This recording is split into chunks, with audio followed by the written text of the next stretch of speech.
So it's a bit of a breezy day out here today. You can see that, but we've had some wild weather lately. We've had temperatures in the 80s. We've had them back down in the 30s. Last week we had 2 or 3 days of frost and we had a hard freeze. Unfortunately, our peach trees were in full bloom at the time, and I think we're going to lose all the fruit on those for the season, which is very disappointing. I love peaches, so it's kind of heartbreaking. I think our pear trees are going to be okay. Those bloomed just after the frost. As long as we can keep these temperatures above freezing, we should be okay. But today, we're actually going to get our turkeys onto grass. So let's go over and get those and get them out of their mobile brooder and get them into their chicken tractor. So this is our mobile chicken brooder. I actually built this on an old boat trailer I had. Just kind of set it on top of there, sized it out so it fit on there, and it's been great. I can wheel it in and out of the garage, so in colder weather, when the chicks or turkeys are younger, we can keep them in the garage, but as the weather warms up, we can pull them outside to get them used to the outside temperatures. The roof is hinged on both sides, so it completely opens.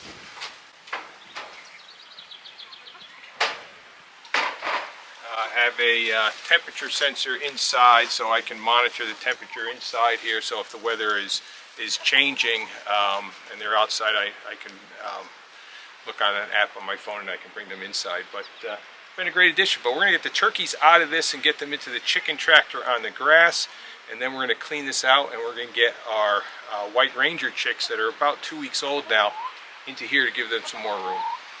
So normally I would hook up the UTV and pull it over. I don't feel like getting that out today, so I'm just going to wheel it over by hand, get it a little bit closer to the chicken tractor.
Okay, well, that went pretty smoothly. We got all 8 of our broad-breasted white turkeys in the chicken tractor. First couple of days we probably won't have to move them twice a day, but once they start to get a little bit bigger and they start to learn how to forage in the ground, and also their droppings will get all over the place, we want to make sure they're always on clean ground. So we'll end up moving them twice a day. The next thing I got to do is I have to install the electric fence energizer, because all of my chicken tractors are electrified to protect them from predators, so we're going to get that on next. So I'm going to hang my energizer on my chicken tractor. The tractor is facing south now. It's got a couple of hooks that I'm going to put this on with.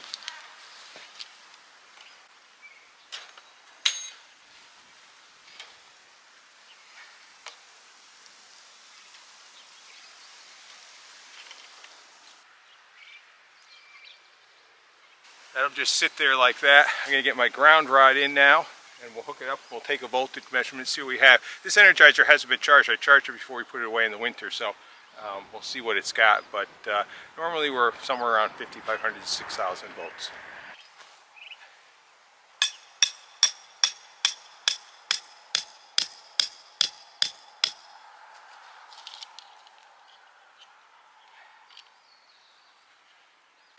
I'm going to just take my positive one, I'm going to put it on one of the wires that I have going around.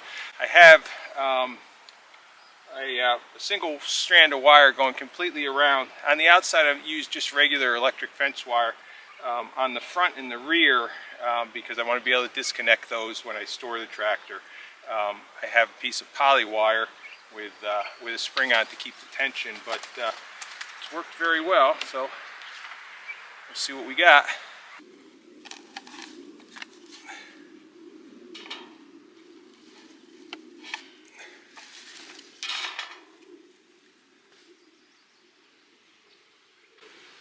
$7,800 volts.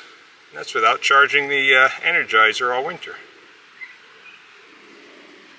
Yeah, so this single wire here is my spring to keep tension. I can release that to get in and out so you don't trip over it. Although this door will open over it. It's insulated as it goes through the wood. These eye bolts, and then a single strand of metal fencing wire runs to the back. On this tractor, I have two tractors, but this one's built a little bit differently. Because of the wheel system I have on here, I don't need to disconnect this when I raise the wheels, so I have a regular metal wire back here also. Again, going to another eye bolt, insulated as it comes through the wood, and back to the front.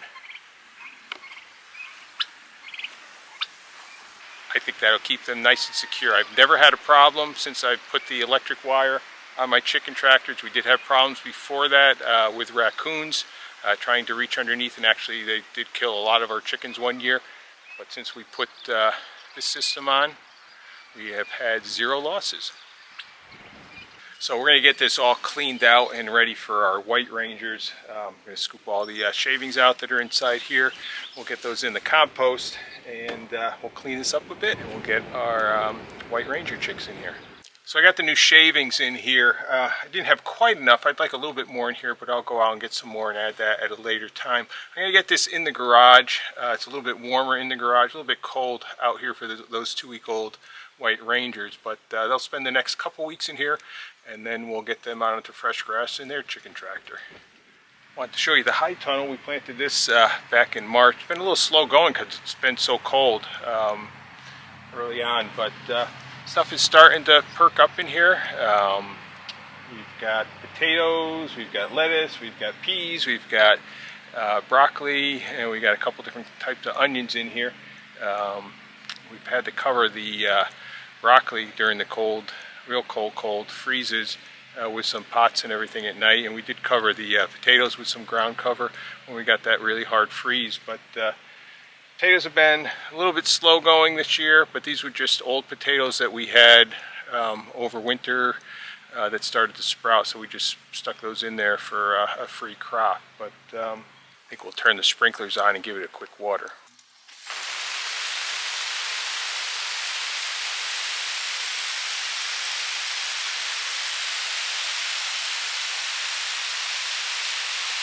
So all the water that we use on all our crops here comes from our rainwater collection system, which is behind me here. It runs from all our downspouts on the house. The house has a metal roof, and then we have a pump in this pump house here.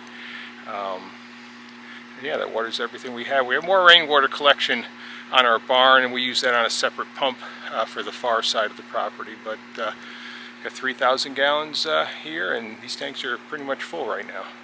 So I like starting our chickens in the garage. Our garage is insulated, and we do have a heater right here up on the ceiling. So I can warm this up in here, and I usually warm it up to maybe 60 degrees. And then inside our brooders we have the induction heat plates. We do not use heat lamps. The induction heat plates are a lot safer. We don't want to burn our house down if there was an accident, but they've worked very well for us. The induction heat plates keep them warm. They're comfortable. We haven't lost any birds, because they were too cold. But now it's time for us to go from here into here.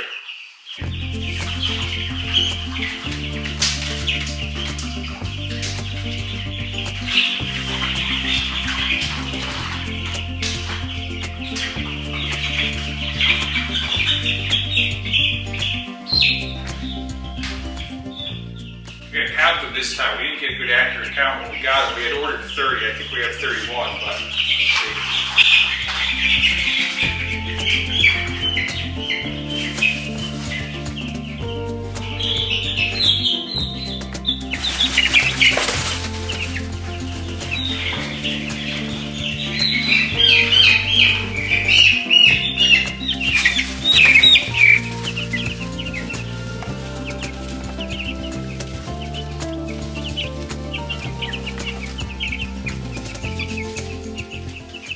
So we counted 32. So we got 32 white rangers. They're all in the mobile brooder. A little bit riled up right now, but they're getting used to it. So we're going to keep them in here. Supposed to get some warm weather next week. So when the temperature gets like above 75, 80, we'll bring them outside. Let them stay outside during the day in the brooder, and then put them back in at nighttime. That kind of get them used to. Give them some fresh air and used to the outside. So hopefully about 2 weeks in here, and then we should be able to get them out onto grass in the regular chicken tractor. So we're going to end this video on a cloudy note again. It seems like it's always cloudy, but what can we do about that? But yeah, so that's where we are with our meat birds. Hopefully on the next video we'll have an update on the farmhouse build.